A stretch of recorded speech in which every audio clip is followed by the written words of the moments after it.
They can't stop the day we dissect the news.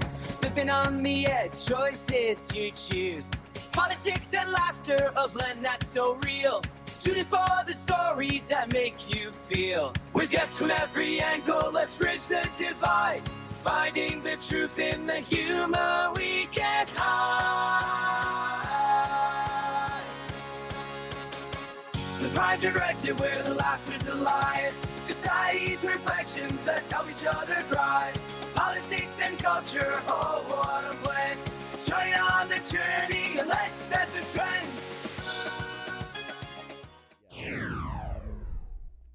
Okay, interesting. So I asked AI, my only friend, right? Help Wait a us- second. What am I? Okay. Well, you're my other friend. My, Oh, okay, my okay. human friend. Human. I only have two. Okay, I've got it. Bodai and I've got yourself. So that's about it. Yay. It's an interesting. You need at least one that's intelligent, so there's that. Well, yeah. So it broke because I'm like, let's talk about travel. Let's do this, and chat about like why. There's a whole variety of topics we could go down, right? So You mean as far as travel is concerned? Yeah, In so- case anybody's curious, like, what are we actually going to talk about tonight? Yes. Travel is it. travel The reason is yeah, it. The reason why travel is the conversation or the conversation topic is I think that this is the time to plan for trips. Agreed. Now is the time to plan. Yes. It's early 2026. Well, especially since the end of the world is probably right around the corner. Is it because of Bodai? Damn you, Bodai. Your AI friend. My AI friend that wants to Friend. kill me. Here's some topics. So, okay, travel is the only luxury that actually makes you rich. That's a thought. Fully support that. Yes. Why smart people spend money on travel and not fluff. Okay. Experiences instead of things. The lie that we've been told about travel. Ooh. The lie. I was gonna say. That we've been told about travel. Why middle class families stop traveling and regret it later on. Well, we all know why. I don't think it's a big secret. Yeah. And then travel before it's too late. Dun, dun, dun. Ooh. Done. Yeah, very interesting. You got to include the sound effects in there too. Oh, yeah, as well. there you So, go. get that. So, Dramatic. yeah, We're back. We're back, right? So, Admar, most people will literally go to their grave, even in retirement, ones who are lucky enough to retire, and not have left the shores of the United States, or in some cases, the geographic area in which they were born. Yeah. And in even more tragic cases, people who have not left the same 10 square mile area in your entire life. Yeah. We're not talking about unlucky, maybe like a kid who doesn't get to live very long because of a tragedy or something. Oh, no. I mean, people who no. make it to the age of 60, 70, 80, and you've stayed in the same area your entire life. I just, yeesh. Tell us about your travels. You're born in a foreign land, have come to America, have traveled the world, have seen all kinds of things. I've been lucky enough to travel to a few spots too. Just in your own personal experience, for anybody who's on the fence out there, why do it? Why go through the headaches of the ordeal of travel? of the airlines and the sneezes and the chance you might get sick or the chance that you're gonna miss your flight, miss your Chance you're gonna bus, miss your train, flight, miss and your it's, taxi, and it gets etc. expensive sometimes. Oh, so yeah. It's so interesting you should ask, because I feel like it's the only thing that will enrich you while making you poor. It's what is it? The Prime Directive mugs, which you can now yes. buy. You can actually buy them. You can purchase these. So There you go for everybody out there. As you're planning your trip for 2026 and you need a refreshment. That's right. Yeah, you need your Prime Directive sweatshirt and Prime Directive Look hoodie. at that! Look at this! Oh wow, we're going completely corporate. Oh, is that what this is? Yes, Admar, that's what this is. This episode is being brought to you by Tea. Yes, tea is Steep a bunch of leaves is our into corporate hot sponsor water. this time. The letter T. Tea. You can drink it. You can use it to spell things with. Oh my goodness! Have you ever seen the show Ted Lasso? Yes. Remember what the joke that he makes about tea? It's like I always thought that it was just like brown disgusting water, and Yeah. he tasted it. It's like, yep, that's exactly what I thought it was. Disgusting water. I just remember he was like an amazing dart thrower. Yeah. That Turns out to be famous, an yeah, amazing that dart very thrower. famous scene. Yeah. So why do people not want to wait, but find ways to go ahead and travel around and go about? What do you think? Why do it? Why go on these journeys that can end in craziness and zaniness and everything else? That's why, because it's an do it? adventure, and you never know what the adventure is going to lead you to. You never know the full outcome of that adventure, and it allows you to live a fulfilled life. And what is a life without adventure? When you think about it, it's like some of the most iconic movies that we've ever that we as a society value so much. Whether it's Back to the Future, if it's Indiana Jones. I mean, heck, you could even say, in this particular case, Star Wars. It's the adventure. It's the uncertainty of I don't know where I'm going to end up. This is kind of neat, and you're just along for the ride. Yeah. And sometimes you kind of I've been on a few trips where I've gotten on a bus with no seatbelts, and I'm like, what am I doing here? Why am I here right now? This is not the safest option.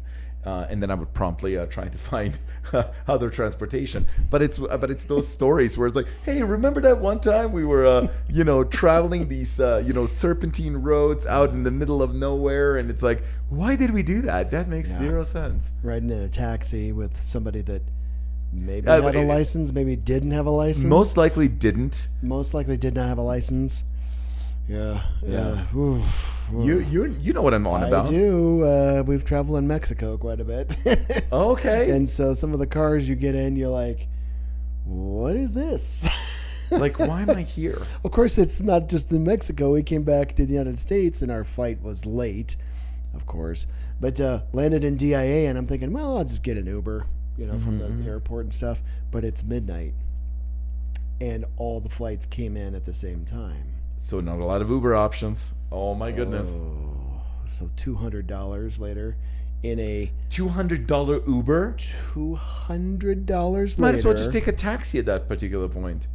Or actually just get a hotel room. Taxis were $400. So, yeah, this is how insane the pricing can get if you don't time this right. And once you wait 3 or 4 hours, then the pricing goes back down, but you have to sleep at the airport. Fun times, right? You might as well just book a hotel room there. I just bit the big one, just booked it. And it up shows our Uber driver who's driving like a 2005 like Ford Fiesta with the wheels coming off and the rust and stuff, and we're cramming our stuff in the back seat. This is it. This is the only option. We're getting out of there within the next like 5 hours. Oh yes. So yes, like you said, it's adventures and at times infuriating, but it's also, you never know what you're going to experience.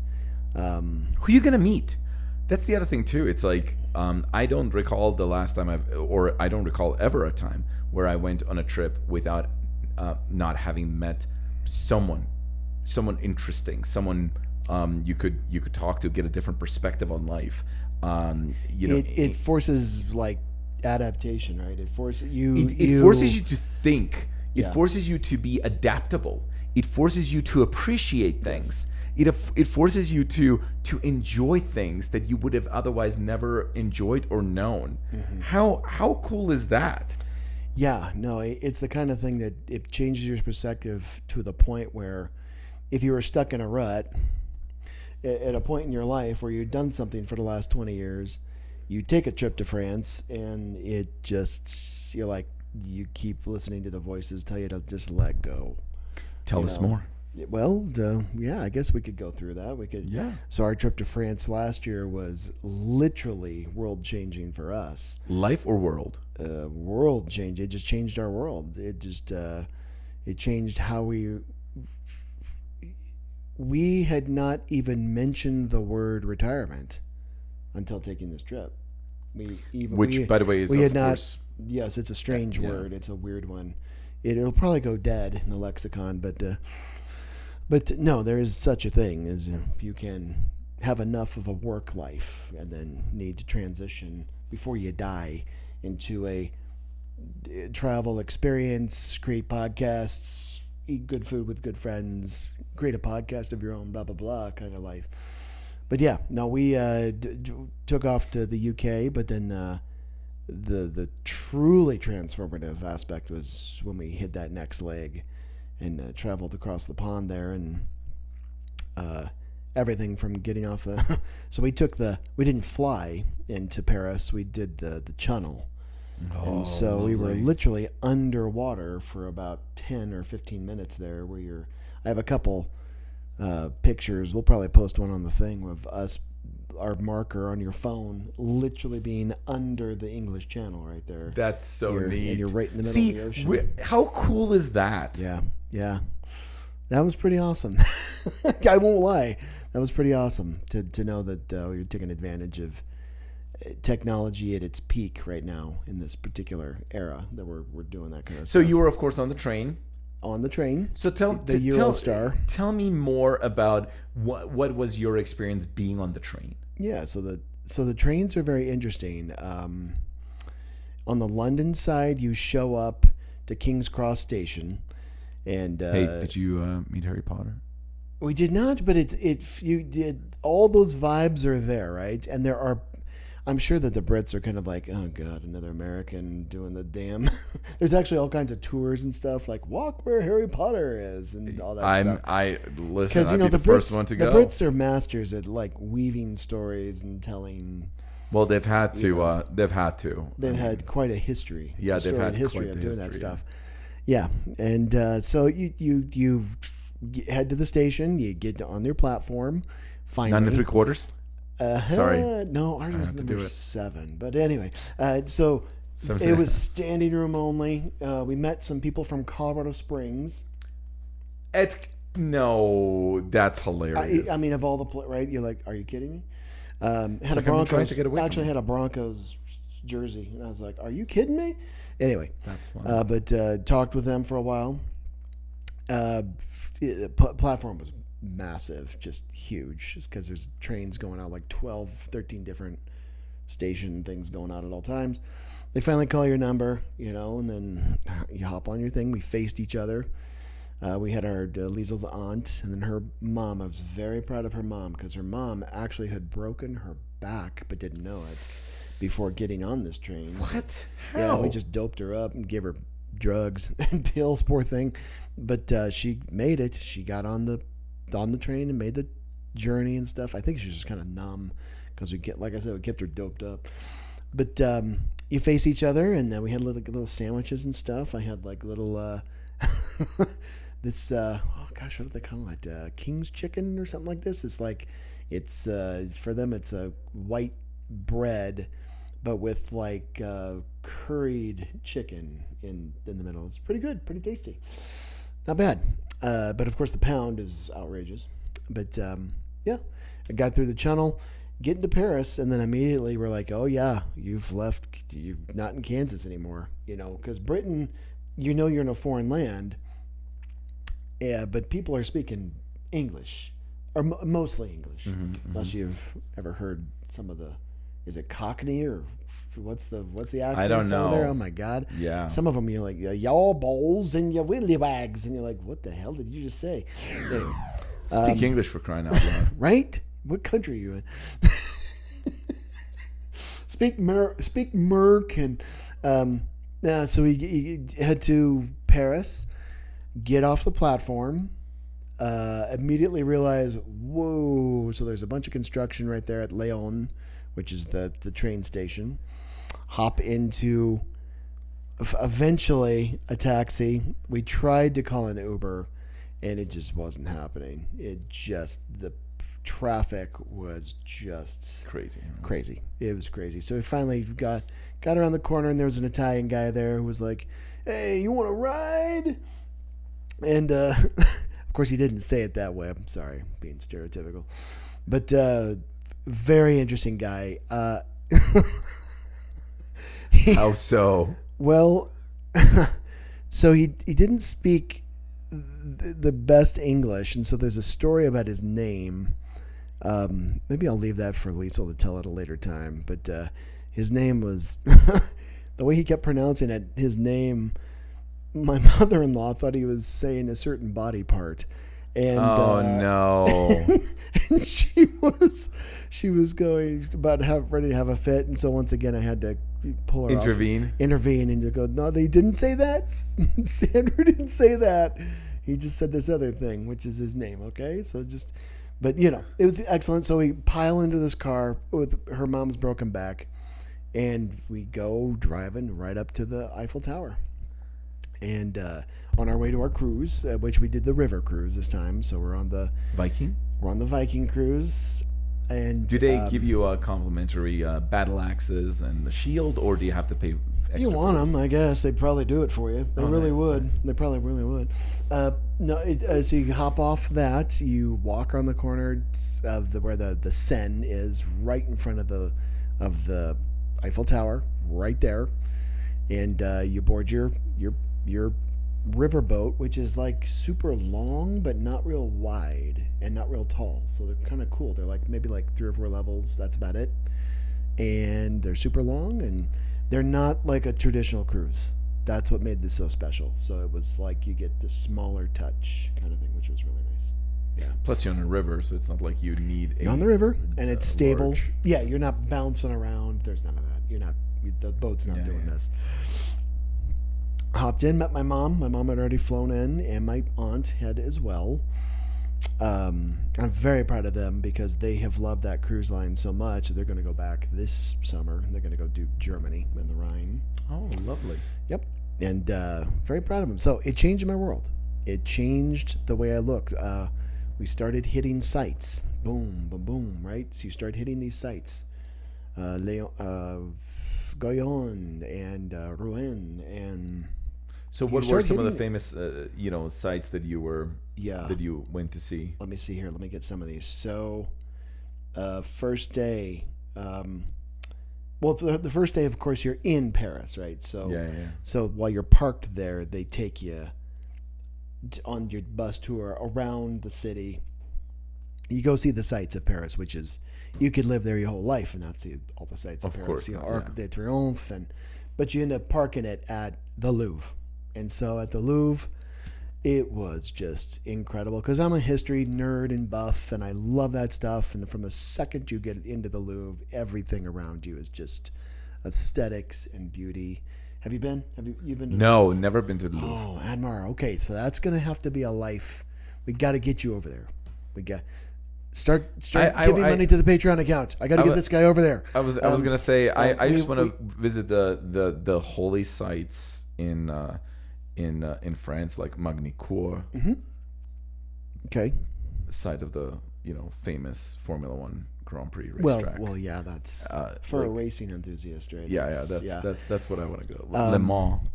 Okay. Yeah. No, there's all kinds of stuff that and there was quite a few Lambos. You a hard time. Well, no, I mean quite a few Lambos and Ferraris and stuff. Oh, of course, just kind of everywhere. A Bugatti even. I saw a Bugatti going up and down. That's French. And I was like, whoa. It had a rear engine thing. Loud as hell, too. The thing was unbelievably loud. Anyway, you also get to see what am I trying to say? Notre Dame.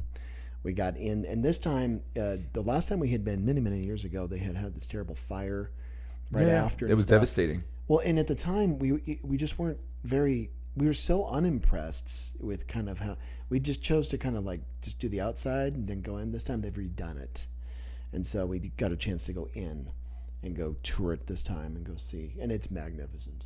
I mean, it's not. I wouldn't put it on the level of the Roman, of The Sistine Chapel. the Sistine Chapel or anything like that. But it is still magnificent, absolutely stunning. And then you get out and this time we got a chance to really sample the true French food because we had like French chefs cooking for us each time. You can stop in the streets and grab yourself a baguette and a café or a croissant. I would love a croissant. beignet. I would love a beignet. Yeah, man, they are. The food there, if you get it right, is some of the best on the planet. But you got to get it right. If you don't get that stuff right, boy, you could end up with not such great stuff. So, the Louvre. That in and of itself, you'll see the Mona Lisa. You'll see, oh my gosh, the Venus de Milo. You'll see Botticelli. You'll see the great Renoir. You'll see Degas. You'll see Monet. You'll see all the arts, everything that we talked about in our earlier episode. Yes. All these pieces. We got to see the jewels before they were stolen. The huge collection of jewels which are priceless. You get just the architecture and the history and the human experience. It rewires your brain. You just are ready to start accepting new ways. And this time was so important for me because I began letting go. I knew I was already having issues at my previous employer, just not feeling connected to it. Like I keep saying this, you just can get stuck doing something too long. And this began that journey. The day we went to the Louvre, we actually ran into some fellow people that we have been touring with in UK. Funny. I mean, of all the places, because you should see how many there. We did tour the grounds of the Sun King, called Versailles. And that was astounding. I can't believe I'm remembering all this. It's bringing me back. And those grounds are so huge that it's just astonishing. This is after we left the Louvre. We never even made it to the basement, really. We only kind of just went through the basement of the Louvre and then straight out to the Versailles stuff. End up touring those grounds for a while, seeing all that stuff. It was hot as hell. Ugh. But again, got to see like where old Louis lived and died. Ugh. Had a kind of a nasty end there. I guess he got an infection in his mouth or something like that, and it spread. And not a very. Which King Louis was that? This is the Sun King, I believe, was the 14th. 14th. Yeah, I was gonna say. And then that's right before shit hits the fan in France, because 15 is okay. I think he was okay-ish, and once we get to the 16th, things are coming off the rails. So yeah, because the revolution starts in 1789, and he is dispatched. Yeah, he loses his head pretty soon. 1792. Yeah, he's gone pretty quickly after that, and then the Great Terror, right, which is again the Polybius stuff, the cycles of civilization, right, or where. When you've had aristocracy for too long or plutocracy for too long, it descends. It arcs back into the terror, which eventually emerges with some kind of king of some kind again. For them, it was Napoleon, or a dictator. It goes Napoleon before it has to cycle through again. So, yeah, very, very instructive at our time in our young democracy here in America. And we were very young. When you look at history. For us to have done what we've done already as a people is astonishing. And do you feel the history while you were there? You breathe it. You're around it. You're walking by Joan of Arc's. Did you go to the monument that she's been burned at? Where she was martyred. You're walking on the grounds that Napoleon. We visited his house. Where Josephine wrote love letters to him. You're in an area where Thomas Jefferson was visiting where Benjamin Franklin was walking around. Isn't it interesting that our forefathers were huge, sort of into the European, the Enlightenment of, of the European upper echelons. Yeah, guys like, yes, that's right. So thinkers and writers like John Locke and Montaigne and in their day Voltaire and things like that, very influential, right? Our founding fathers in this country were so well read. They had read what was going on and what was happening, and they're very, very. We wouldn't exist, honestly. This country wouldn't exist without France. We are. This is why I feel like so many people now don't like France, because we're like, pesky. They helped save us. That's right. When we were peeling away from Britain, right? Yep, because it was in their interest too. But you know what? Like, everybody loves the Statue of Liberty. Guess what? Who gifted that to us, right? That's correct. So it's and I think it's like a love-hate relationship. You're tired, you're huddled masses, you need to breathe free, right? So let's pass a beer.